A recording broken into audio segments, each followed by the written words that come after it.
vidéo journal de juillet numéro 10. Je vous avais promis qu'on allait faire une petite vidéo comment devenir bilingue. Donc chose promise, chose due aujourd'hui.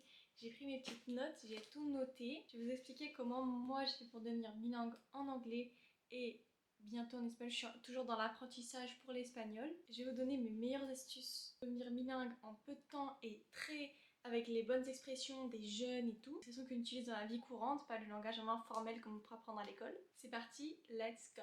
Donc déjà, première astuce, c'est une astuce que je ne vois pas, je n'en entends absolument pas parler sur les réseaux. C'est simplement, je trouve que c'est celle qui marche le mieux. C'est d'écouter de la musique dans la langue qu'on veut apprendre. Par exemple, moi je veux apprendre l'espagnol, en ce moment je suis sur l'espagnol. Donc je vais écouter des musiques, je sais pas, de Rosalia, de Bad Bunny, mais tu ne fais pas que les écouter. Tu les prends, tu regardes sur ton téléphone la traduction exacte des paroles, tu regardes d'abord les lyrics, et ensuite tu as tous les lyrics, tu te dis ah, ce mot je le connais pas, qu'est-ce que ça veut dire ça?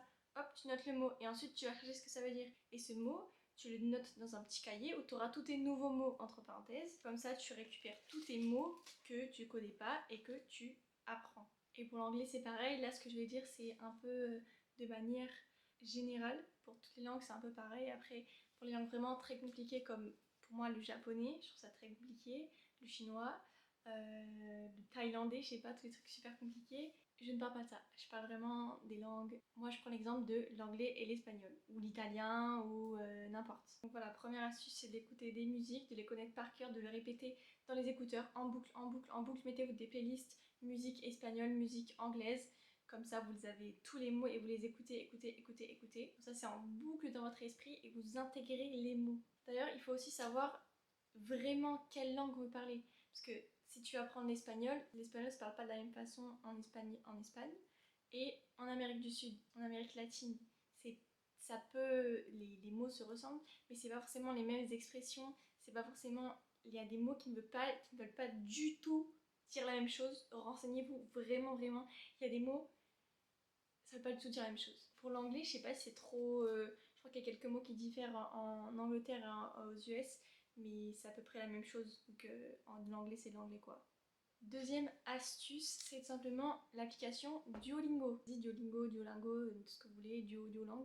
Ça va servir vraiment pour le vocabulaire, pour les formulations de phrases et pour la conjugaison des temps, les verbes, tout ça. Parce que vous avez un petit truc, je crois que vous imaginez pas combien j'ai de jours d'affilée. Dites un nombre, dites un nombre, dites un nombre. J'ai 367 jours d'affilée sur Duolingo. Plus d'un an, je viens de passer la barre d'un an il y a 2 jours là. En gros, sur Duolingo, moi je suis niveau A2. Après c'est de l'A2 mais tu peux pas vraiment t'y fier parce que c'est de l'A2 sur le téléphone. Si tu parles avec quelqu'un face à face, ça va être plus compliqué. Le temps que tu réfléchisses vraiment aux mots et tout, tu vas pas leur dire alors attendez, si, alors attendez, porque, alors attendez. Sur Duolingo, moi j'ai aucun abonnement, j'ai le truc simple et c'est très très bien comme ça. Et je sais qu'il y a un truc révisé, mots, voilà. Là t'as tous les vocabulaires, t'as tout le vocabulaire, tout le vocabulaire. Ça c'est super pratique. Ça c'est très très très bien. Tous les verbes et tout, t'as plein de trucs, ça c'est génial. Ensuite, et après t'as plein de langues à faire. Ma troisième astuce va être d'écouter des podcasts. Ça c'est pour le niveau un peu plus avancé, pour ceux qui veulent vraiment se perfectionner. Ou ceux qui comprennent déjà en général, ou même ceux qui comprennent pas si vous voulez tenter, mais il faut avoir quelques notions de base, sinon si vous comprenez rien, ça sert à rien pour l'instant. En tout cas pour les podcasts, parce qu'il n'y a pas de sous-titres ou quoi. Pour les podcasts, vous écoutez des podcasts sur Spotify, Amazon Music, même YouTube maintenant, on peut trouver des podcasts dans la langue que vous voulez apprendre. Essayez d'écouter quand même sans les sous-titres, comme ça va vous challenger, vous devez vraiment vous concentrer. Et ce qui est bien avec les podcasts, c'est que en général, les personnes ne parlent pas trop vite, ils parlent vraiment, ils articulent, ils parlent lentement, ils parlent super bien et avec les bonnes prononciations, les bonnes conjugaisons. Tu peux changer de la vie de tous les jours, des vidéos TikTok ou des vidéos YouTube. Sur les podcasts, ils ont vraiment ce truc de vocabulaire quand même qui est différent de la vie de tous les jours. Et avec podcast, je vais rajouter aussi vidéo YouTube.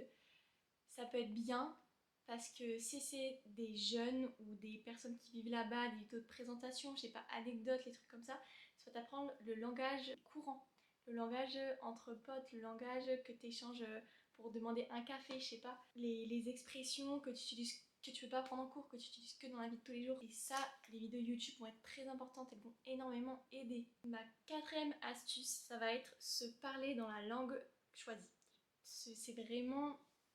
Ça, vous pouvez le faire à n'importe quel niveau parce que dans tous les cas, même si vous avez niveau 0, dans tous les cas, ça ne peut que vous aider. Parce que c'est en parlant, c'est en pratiquant que vous allez savoir que là, ah ça c'est pas bon, ça c'est pas bon du tout, ça se dit pas, et que ça se dit. Alors, je sais pas, tu te parles dans ta tête, today I would like to go to the beach and to see beautiful things because I don't know what I'm going to do today. Vous voyez, plein de trucs comme ça en anglais, en espagnol. ¿Qué puedo llevar ahora o pero mañana? No sé, quizás los zapatos. Tu vois, genre, je sais même pas ce que ça. En espagnol, je suis pas sûre du tout de ce que je dis. Hein. Ça aide énormément parce que tu fais des phrases complètes. Et ça ne peut que te profiter, tu ne peux que t'améliorer en faisant ces techniques. Moi, c'est un truc que je fais énormément avec ma soeur, parce qu'avec ma soeur, des fois on se tape des conversations en anglais ou en espagnol, mais plus en anglais parce qu'on parle anglais couramment du coup toutes les deux. Mais c'est tellement. Genre, on se dit pas, oui, viens Fanny, maintenant on parle en anglais. Non, on arrive, c'est vraiment c'est naturel. On arrive, on fait, oh, and how are you today? Oh my gosh, and no, but I know you know. What I mean is that sometimes when you. Et on commence à parler en anglais, mais en mode normal. Et des fois on se dit, mais attends, mais Fanny, t'imagines, des gens ils nous regardent comme ça, ils se disent, mais qu'est-ce qu'elles font? Et genre, on se fait des conversations en anglais, mais c'est trop bien, genre c'est vraiment des trucs super, super bien pensés, on fait pas de fautes de conjugaison, de grammaire, enfin sûrement quelques-unes, mais comme tout le monde, comme des personnes natives de l'Angleterre. Ma cinquième astuce, donc ça c'est pour les gens qui ont les moyens et qui peuvent, c'est de partir dans le pays qui parle cette langue. Même ça peut être pour des vacances, un week-end, pour quelques mois, pour quelques semaines, pour un an, le temps que tu veux, mais même si c'est 2 jours, tu te seras quand même amélioré. Moi, il y a un mot que j'ai appris en anglais quand je suis partie il y a presque 2 ans maintenant en Angleterre, c'est le mot takeaway. On voulait juste dire oui, est-ce qu'on peut prendre ça à emporter? Ils nous ont dit je sais plus un truc en mode here or takeaway. Genre en mode takeaway, yeah, takeaway, parce que du coup tu comprends en fait le sens des mots. Mais je savais pas que takeaway ça voulait dire à emporter. C'est des mots que la seule façon de les apprendre, c'est d'aller dans le pays d'origine. Après, tu as aussi les séjours linguistiques. Moi, je suis partie 3 semaines avec EF, du coup, à Barcelone. Les voyages dans les pays, de toute façon, c'est le meilleur moyen d'apprendre une nouvelle langue. Il y a pas de secret. Moi, ma prof d'espagnol, du coup, à Barcelone, elle m'avait dit, elle est bilingue anglais, mais elle n'est pas complètement bilingue. Parce que elle nous a expliqué que le seul moyen de devenir bilingue à 100%, c'est d'aller vivre là-bas. Parce que tu pourras jamais connaître tous les mots, toutes les expressions et tout si tu ne vas pas vivre vraiment dans le pays. Et elle, qui avait, je crois, 50 ans, elle nous avait dit que elle était bilingue, mais elle pourrait jamais être à 100% bilingue, vraiment 100% comme des gens qui vivent là-bas. Partir dans le pays qui parle cette langue, c'est vraiment le seul moyen de devenir bilingue à 100%. Il y a plein de trucs qui existent, du coup, il y a les séjours linguistiques, il y a les familles d'accueil, il y a les où tu gardes les enfants, la fille au père. Il y a plein de solutions aujourd'hui pour pouvoir vivre dans le pays. Et puis tu vas parler avec d'autres personnes, donc tu vas améliorer d'autres langues. Moi, en Espagne, j'ai autant amélioré mon espagnol que mon anglais, parce qu'il y avait énormément d'Américains, et quand on était entre nous, la solution de facilité c'était l'anglais. Donc forcément on se parlait en anglais entre nous. En fait c'était moitié anglais, moitié espagnol, c'était très très drôle. Parce que du coup quand on se répondait que des questions en mode oui, on disait si. Donc par exemple, je sais pas, il disait qu'est-ce que tu mangeais aujourd'hui? Non, on peut pas répondre par oui ça. Est-ce que tu mangeais des tacos? On disait si, alors qu'on se parlait en anglais. Do you want to eat tacos? Si. Et c'était un automatisme. EF Barcelone, pépite, moi je vous conseille à 100%. Je connais pas les autres destinations avec eux, donc je ne pourrais pas vous dire. Mais en tout cas, Barcelone, 10 sur 10, 11 sur 10 même. La sixième astuce pour devenir bilingue, c'est de regarder des films et des séries dans la langue que tu veux apprendre.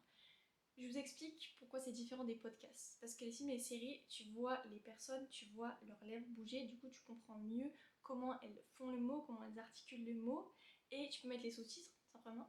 Donc d'abord, moi j'utilise, par exemple pour l'espagnol, j'utilise les sous-titres en français. Maintenant, je regarde avec les sous-titres en anglais, et en ce moment, je pense que je pourrais, dans peut-être quelques semaines, mettre sans aucun sous-titre. Du coup, t'améliores ton anglais et ton espagnol. Et c'est plus simple, ça te fait un petit point de passage. Après, si vous parlez pas anglais et que vous voulez apprendre l'espagnol, tu prends ta série espagnole, tu mets des sous-titres en français si tu parles français. Ensuite tu mettras les sous-titres. Une fois que tu comprends bien tous les mots et tout, que tu as bien la traduction, tu mets les sous-titres en espagnol parce que l'espagnol parle quand même assez vite. Donc pour comprendre tout ce qu'ils disent sans sous-titres, c'est un peu galère, même pour moi c'est très galère. Tu prends ta série, tu la mets avec sous-titres en espagnol et une fois que tu as bien tous les trucs, tu te sens à l'aise et tout, tu testes sans les sous-titres. Au début tu ne comprendras rien, c'est certain, mais tu restes sans les sous-titres, tu restes et au final tu vas tout comprendre et tu pourras tout comprendre en espagnol. Parce qu'il y a aussi une différence entre tout comprendre et savoir parler. Moi, j'ai la faculté de pouvoir tout comprendre, presque tout, on va dire la trois quarts des choses, mais pour parler, c'est beaucoup plus compliqué parce que pour trouver ces mots, c'est très galère. Genre, je travaille du coup dans la réception d'une hôtellerie, on va dire. Quand il y a des clients espagnols, oui, je comprends tout ce que vous me dites, mais pour répondre, je galère. Je cherche mes mots. Des fois, je réponds des mots en anglais et tout qui me sortent parce que c'est super galère. Donc voilà, film, série, tout ce que vous voulez, ça pourra que vous aider. C'est que du bonus. C'est l'heure de la dernière astuce de comment devenir bilingue. Et cette astuce, j'ai besoin de mon livre, The Comfort Book. La dernière astuce, c'est simplement de lire des livres dans la langue que vous voulez apprendre. C'est même des livres, des articles que vous pouvez trouver sur internet si vous voulez pas dépenser votre argent. Tout ce que vous pouvez lire, tout. Votre cerveau, il imprime le vocabulaire, il imprime l'écriture, les mots. Super important.